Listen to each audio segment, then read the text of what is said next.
The following is an audio renaissance presentation.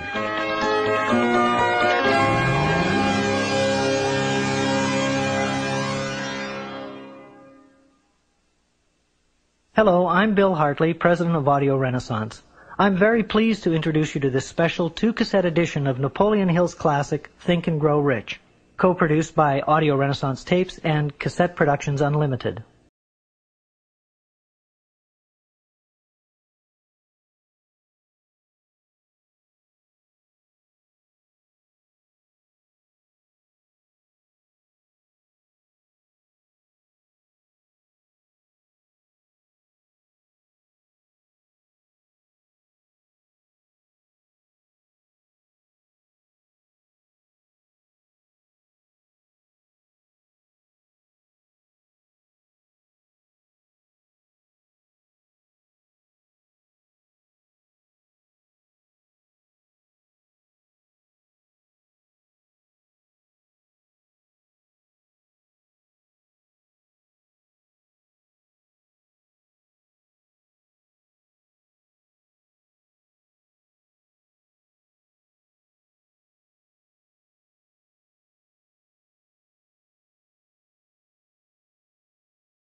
Riches in lasting friendships, harmonious family relationships, sympathy and understanding between business associates, and inner harmony which brings peace of mind measurable only in spiritual values. The philosophy of Think and Grow Rich will prepare you to attract and enjoy these higher estates which always have been and always will be denied to all except those who are ready for them. Everyone desires to be rich, but not everyone knows what constitutes enduring riches. And most people believe riches to consist only in material things that money can buy. Now here is a list of the 12 things which constitute real riches. Number 1, a positive mental attitude. Observe that it heads the list. And second, sound physical health. And third, harmony in human relations. And fourth, freedom from fear. And fifth, the hope of future achievement. And 6, the capacity for applied faith. And 7, willingness to share one's blessings with others. 8, to be engaged in a labor of love. 9, an open mind on all subjects toward all people. 10, complete self-discipline. 11, wisdom with which to understand people. And 12, financial security. Observe, if you will, with great benefit, the fact that money comes at the end of the list of the 12 things that make men rich.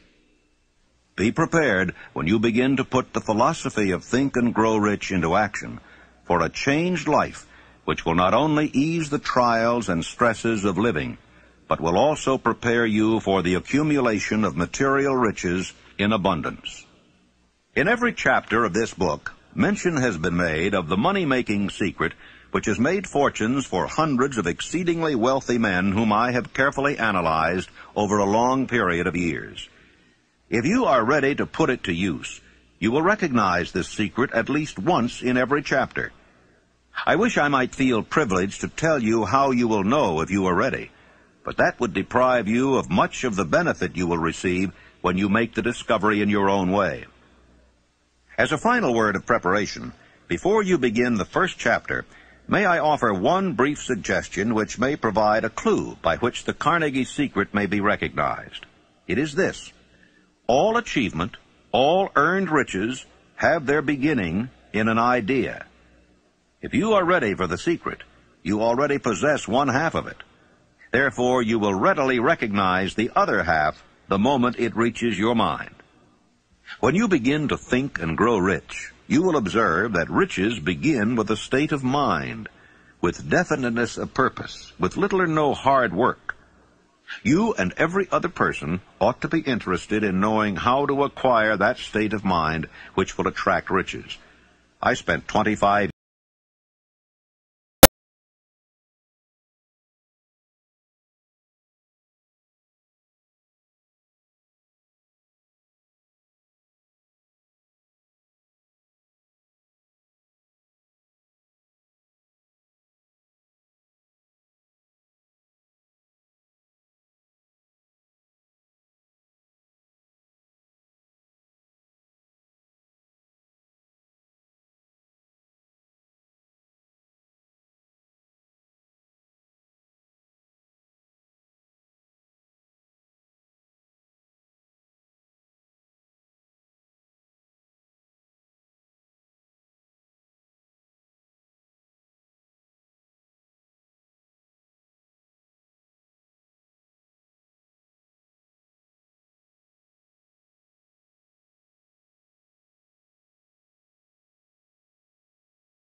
carried them.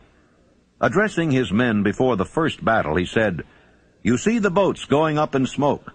That means that we cannot leave these shores alive unless we win. We now have no choice. We win or we perish." They won. Every person who wins in an undertaking must be willing to burn his ships and cut all sources of retreat. Only by so doing can one be sure of maintaining that state of mind known as a burning desire to win, essential to success. Every human being who reaches the age of understanding of the purpose of money wishes for it. Wishing will not bring riches, but desiring riches with a state of mind that becomes an obsession, then planning definite ways and means to acquire riches, and backing those plans with persistence which does not recognize failure, will bring riches. 6 ways to turn desires into gold. The method by which desire for riches can be transmuted into its financial equivalent consists of 6 definite practical steps. That is, first, fix in your mind the exact amount of money you desire. It is not sufficient merely to say, "I want plenty of money." Be definite as to the amount. There is a psychological reason for definiteness, which will be described in a subsequent chapter. Second, determine exactly what you intend to give in return for the money you desire. There is no such reality as something for nothing. Third, establish a definite date when you intend to possess the money you desire. Fourth, create a definite plan for carrying out your desire, and begin at once, whether you are ready or not, to put this plan into action. Fifth, write out a clear, concise statement of the amount of money you intend to acquire, name the time limit for its acquisition, state what you intend to give in return for the money, and describe clearly the plan through which you intend to accumulate it. Sixth, read your written statement aloud twice daily, once just before retiring at night and once after arising in the morning. As you read, see and feel and believe yourself already in possession of the money. It is important that you follow the instructions described in these 6 steps. It is especially important that you observe and follow the instructions in the 6th paragraph. You may complain that it's impossible for you to see yourself in possession of money before you actually have it.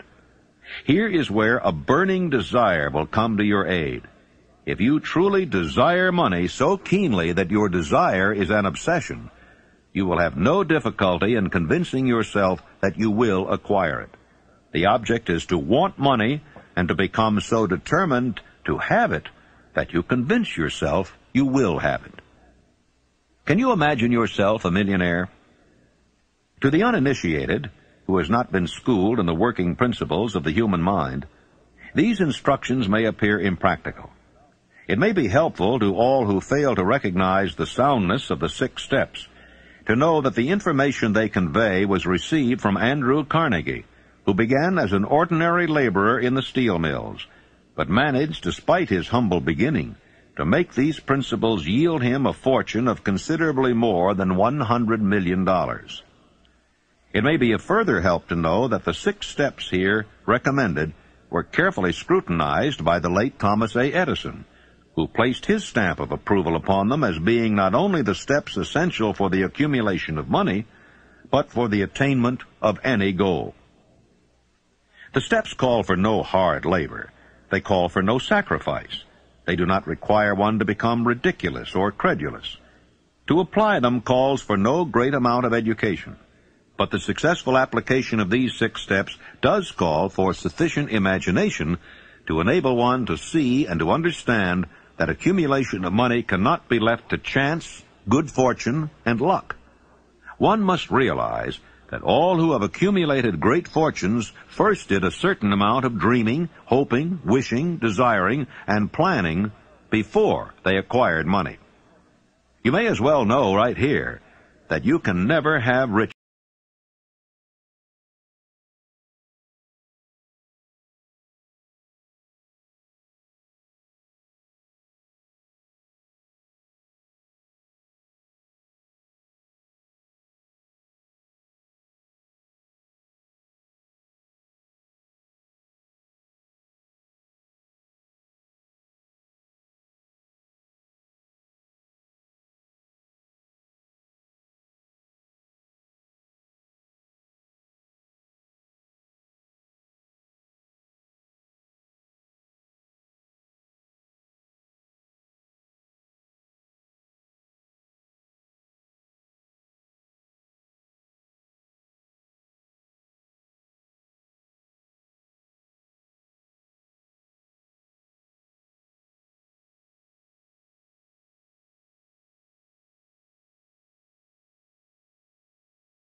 ready for a thing until he believes he can acquire it.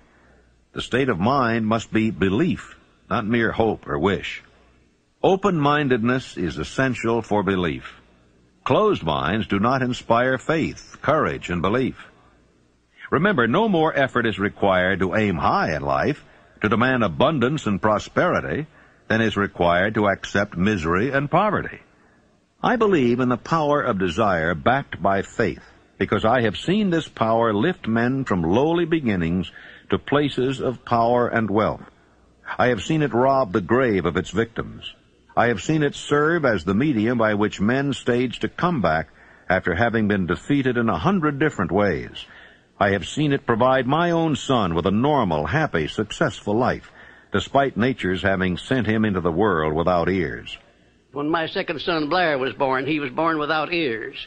And the doctors told me that he would be a deaf-mute all of his life. I told him he would not be a deaf-mute, and that he would live to have 100% of his hearing just like other children.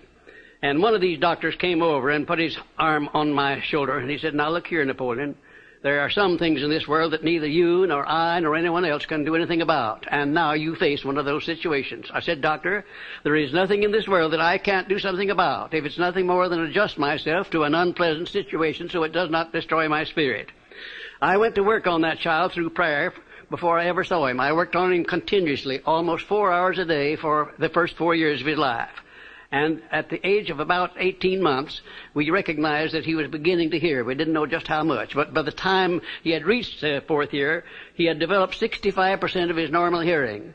And in his 3rd year in college, in the University of West Virginia, the Acousticon Company, manufacturer of hearing aids, heard about this unusual case, the only one of its kind in the world where a child born without ears ever learned to hear. Came down to the University of West Virginia and made him a special hearing aid that gave him the other 35% of his hearing, and Blair today has 100% of his hearing just exactly like I said he would. It's almost one of the modern miracles of medical science that this thing happened, and the doctors today don't know exactly how it did happen. I'm not so sure that I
development of self-confidence.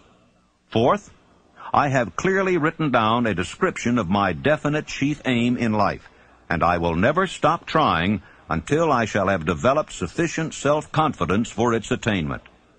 Fifth, I fully realize that no wealth or position can long endure unless built upon truth and justice. Therefore, I will engage in no transaction which does not benefit all whom it affects. I will succeed by attracting to myself the forces I wish to use and the cooperation of other people. I will induce others to serve me because of my willingness to serve others. I will eliminate hatred, envy, jealousy, selfishness, and cynicism by developing love for all humanity, because I know that a negative attitude toward others can never bring me success. I will cause others to believe in me because I will believe in them and in myself. I will sign my name to this formula, commit it to memory, and repeat it aloud once a day, with full faith that it will gradually influence my thoughts and actions so that I will become a self-reliant and successful person. The disaster of negative thinking. The subconscious mind makes no distinction between constructive and destructive thought impulses. It works with the material we feed it, through our thought impulses. The subconscious mind will translate into reality a thought driven by fear just as readily as it will translate into reality a thought driven by courage or faith. Like the wind which carries one ship east and another west, the law of autosuggestion will lift you up or pull you down according to the way you set your sails of thought.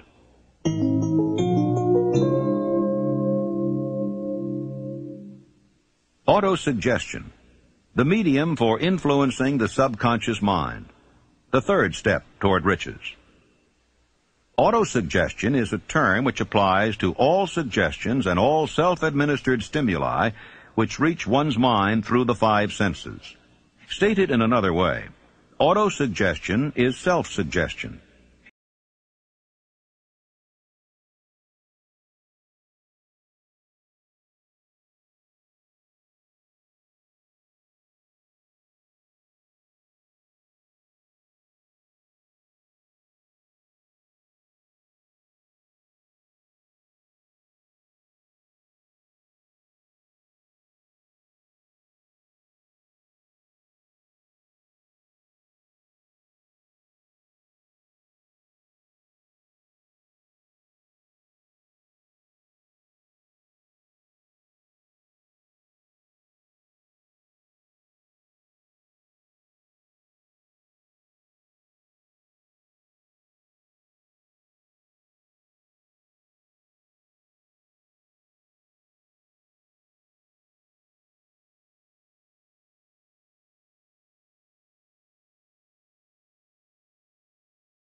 most productive of the emotions.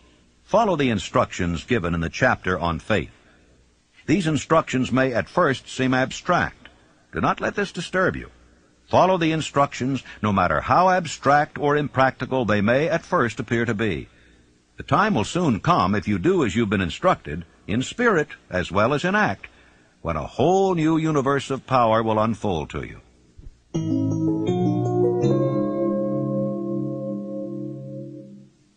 Specialized knowledge, personal experiences or observations, the fourth step toward riches. There are two kinds of knowledge. One is general, the other is specialized. General knowledge, no matter how great in quantity or variety it may be, is of but little use in the accumulation of money. The faculties of the great universities possess in the aggregate practically every form of general knowledge known to civilization. Most of the professors have but little money. They specialize on teaching knowledge, but they do not specialize on the organization or the use of knowledge. Knowledge will not attract money unless it is organized and intelligently directed through practical plans of action to the definite end of accumulation of money. Lack of understanding of this fact has been the source of confusion to millions of people who falsely believe that knowledge is power. It is nothing of the sort. Knowledge is only potential power. It becomes power only when and if it is organized into definite plans of action and directed to a definite end. This missing link in all systems of education may be found in the failure of educational institutions to teach their students how to organize and use knowledge after they acquire it. Many people make the mistake of assuming that because Henry Ford had but little schooling, he was not a man of education. Those who make this mistake do not understand the real meaning of the word educate. That word is derived from the Latin word educo, meaning to educe, to draw out, to develop from within. An educated man is not necessarily one which has an abundance of general or specialized knowledge. An educated man is one who has so developed the faculties of his mind that he may acquire anything he wants or its equivalent without violating the rights of others. You must remember that Mr. Edison only had 3 months of schooling in his entire life. Although he chose a work that called for the application of many of the sciences, he knew nothing about any of them. Now, you may wish to ask, how in the world did he get along with only 3 months of schooling in the business of inventing, dealing with the sciences, and yet knowing nothing about any of them? I've been asked that question many times. Well, the answer is very simple. He got along by surrounding himself with men who did understand the sciences, technical men, educated men, and he used their brains just as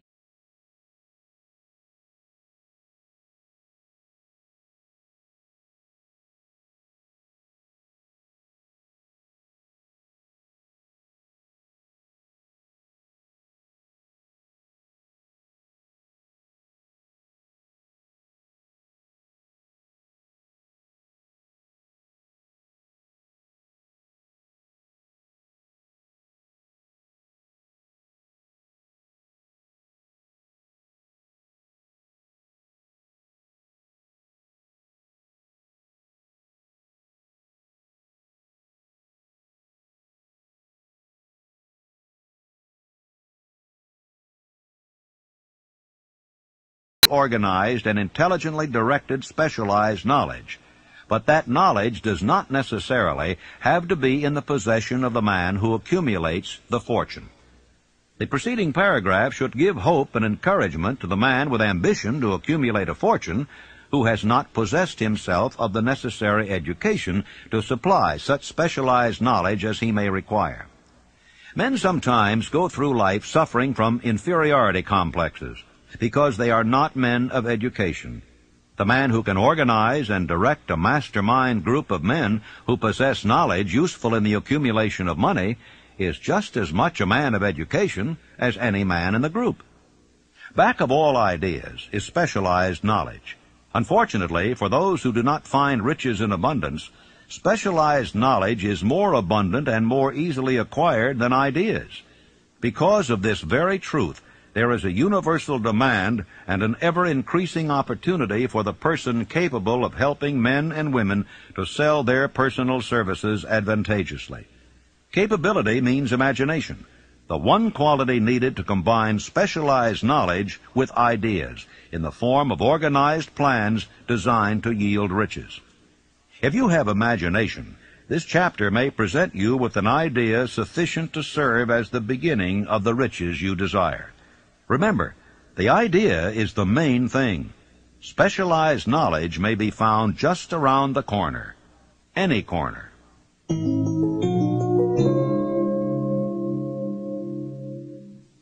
Imagination. The workshop of the mind. The fifth step toward riches.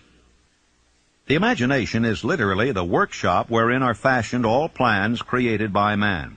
The impulse, the desire, is given shape, form, and action through the aid of the imaginative faculty of the mind. Two forms of imagination. The imaginative faculty functions in two forms. One is known as synthetic imagination, and the other as creative imagination. Synthetic imagination. Through this faculty, one may arrange old concepts, ideas, or plans into new combinations.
and negative emotions cannot occupy the mind at the same time.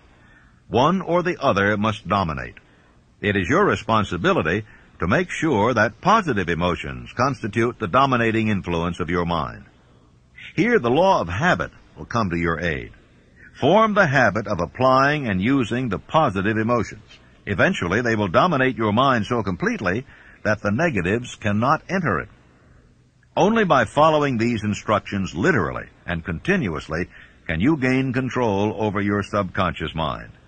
The presence of a single negative in your conscious mind is sufficient to destroy all chances of constructive aid from your subconscious mind.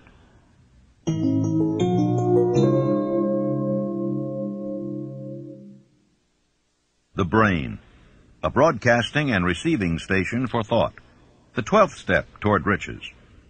More than 40 years ago, the author, working in conjunction with the late Dr. Alexander Graham Bell and Dr. Elmer R. Gates, observed that every human brain is both a broadcasting and receiving station for the vibration of thought. The subconscious mind is the sending station of the brain, through which vibrations of thought are broadcast.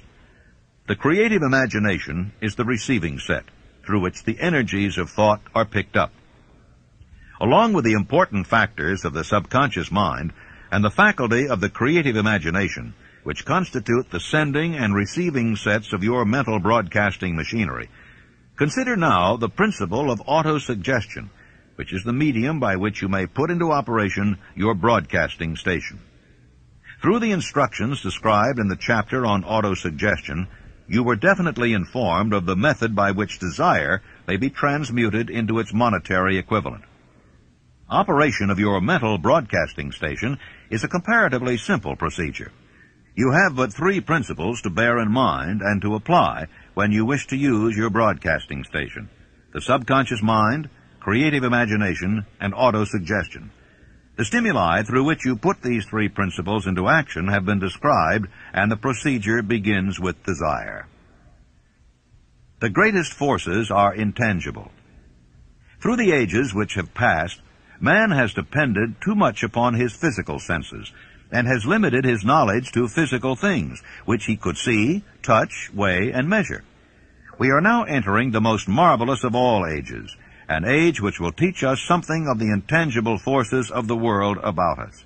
Perhaps we shall learn, as we pass through this age, that the other self is more powerful than the physical self we see when we look into a mirror. Sometimes men speak lightly of the intangibles, the things which they cannot perceive through any of their 5 senses, and when we hear them, it should remind us that all of us are controlled by forces which are unseen and intangible.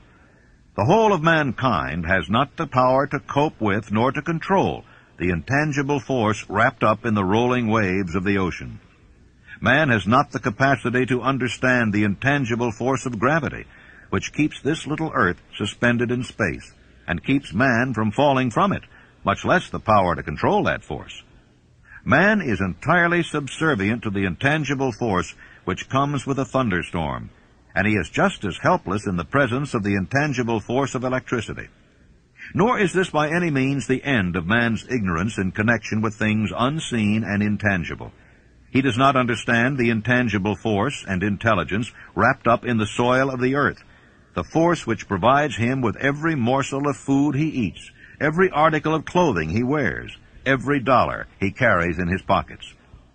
The power of thought is the only thing over which you have complete, unchallenged, and unchallengeable control.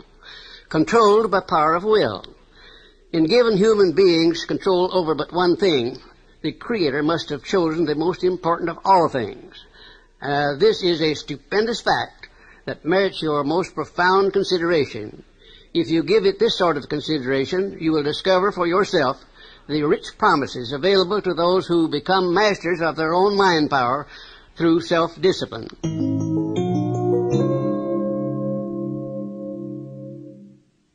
The 6th sense, the door to the temple of wisdom, the 13th step toward riches. The 13th principle is known as the 6th sense, through which infinite intelligence may and will communicate voluntarily without any effort from or demands by the individual. This principle is the apex of the philosophy. It can be assimilated, understood, and applied only by first mastering the other 12 principles. The sixth sense is that portion of the subconscious mind which has been referred to as the creative imagination. It has also been referred to as the receiving set, through which ideas, plans, and thoughts flash into the mind. The flashes are sometimes called hunches or inspiration. The sixth sense defies description. It cannot be described to a person who has not mastered the other principles of this philosophy, because such a person has no knowledge and no experience with which the sixth sense may be compared. Miracles of the sixth sense.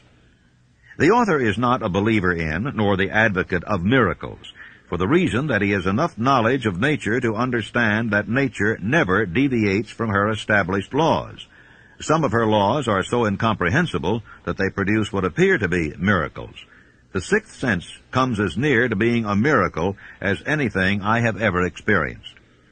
This much the author does know, that there is a power or a first cause or an intelligence which permeates every atom of matter and embraces every unit of energy perceptible to man, that this infinite intelligence converts acorns into oak trees, causes water to flow downhill in response to the law of gravity, follows night with day and winter with summer, each maintaining its proper place and relationship to the other. This intelligence may, through the principles of this philosophy, be induced to aid in transmuting desires into concrete or material form. The author has this knowledge because he has experimented with it and has experienced it. Step by step through the preceding chapters, you have been led to this, the last principle. If you have mastered each of the preceding principles, you are now prepared to accept, without being skeptical, the stupendous claims made here. If you have not mastered the other principles, you must do so before you may determine definitely whether or not the claims made in this chapter are fact or fiction. Long before I had ever written a line for publication or endeavored to deliver a speech in public, I followed the habit of reshaping my own character by trying to imitate the 9 men whose lives and works had been most impressive to me. These 9 men were Emerson, Paine, Edison, Darwin, Lincoln, Burbank, Napoleon, Ford, and Carnegie. Every night, over a long period of years, I held an imaginary council meeting with this group whom I called my invisible counselors. I had a very definite purpose in indulging my imagination through these nightly meetings. My purpose was to rebuild my own character so it would represent a composite of the characters of my imaginary counselors. Realizing, as I did early in life, that I had to overcome the handicap of birth in an environment of ignorance and superstition, I deliberately assigned myself the task of voluntary rebirth through the method I have described above. Building character through autosuggestion.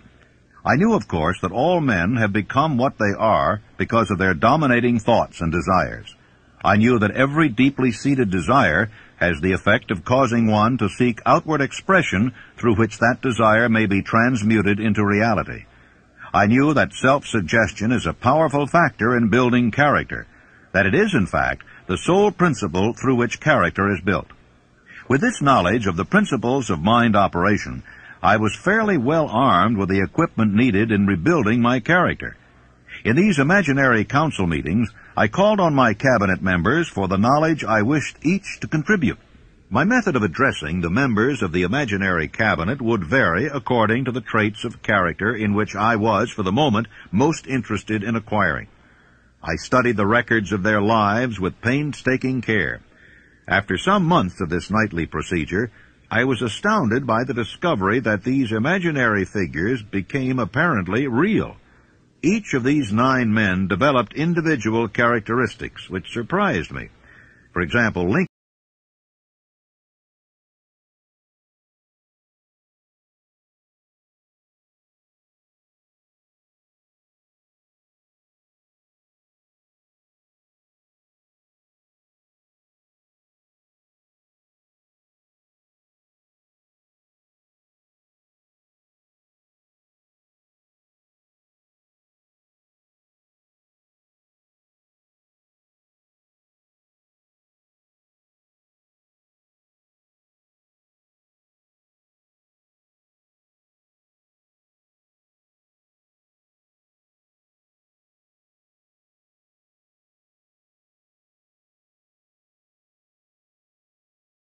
own attitude in connection with such matters that I would be misunderstood if I described my unusual experience. I have been emboldened now to reduce my experience to the printed page because I am now less concerned about what they say than I was in the years that have passed. Lest I be misunderstood, I wish here to state most emphatically that I still regard my cabinet meetings as being purely imaginary, but I feel entitled to suggest that while the members of my cabinet may be purely fictional, and the meetings existent only in my own imagination, they have led me into glorious paths of adventure, rekindled an appreciation of true greatness, encouraged creative endeavor, and emboldened the expression of honest thought. Tapping the source of inspiration. Somewhere in the cell structure of the brain is located an organ which receives vibrations of thought ordinarily called hunches. So far, science has not discovered where this organ of the sixth sense is located, but this is not important. The fact remains that human beings do receive accurate knowledge through sources other than the physical senses. Such knowledge generally is received when the mind is under the influence of extraordinary stimulation. Any emergency which arouses the emotions and causes the heart to beat more rapidly than normal may, and generally does, bring the sixth sense into action. Anyone who has experienced a near accident while driving knows that on such occasions the sixth sense often comes to one's rescue and aids by split seconds in avoiding the accident. My original purpose in conducting council meetings with imaginary beings was solely that of impressing my own subconscious mind through the principle of autosuggestion with certain characteristics which I desired to acquire. In more recent years, my experimentation has taken on an entirely different trend. I now go to my imaginary counselors with every difficult problem which confronts me and my clients. The results are often astonishing, although I do not depend entirely on this form of counsel. The starting point of all achievement is desire. The finishing point is that brand of knowledge which leads to understanding of self, understanding of others, understanding of the laws of nature, recognition and understanding of happiness. This sort of understanding comes in its fullness only through familiarity with and use of the principle of the sixth sense. Before you can put any portion of this philosophy into successful use, your mind must be prepared to receive it. The preparation is not difficult. It begins with study, analysis, and understanding of three enemies which you shall have to clear out: indecision, doubt, and fear. The sixth sense will never function while these three negatives, or any one of them, remain in your mind. The members of this unholy trio are closely related. Where one is found, the other two are close at hand. The 6 basic fears. There are 6 basic fears, with some combination of which every human suffers at one time or another. Most people are fortunate if they do not suffer from the entire 6. Named in the order of their most common appearance, they are the fear of poverty, the fear of criticism, the fear of ill health. That's at the bottom of most of one's worries. The fear of loss of love of someone, the fear of old age, the fear of death. All other fears are of minor importance. They can be grouped under these 6 headings. Fears are nothing more than states of mind. One state of mind is subject to control and direction. Man can create nothing which he does not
and in every way that he could conceive. But he said, by far the greatest part of my riches I am entrusting to you to take to the people of the world in the form of the know-how through which I gain my money.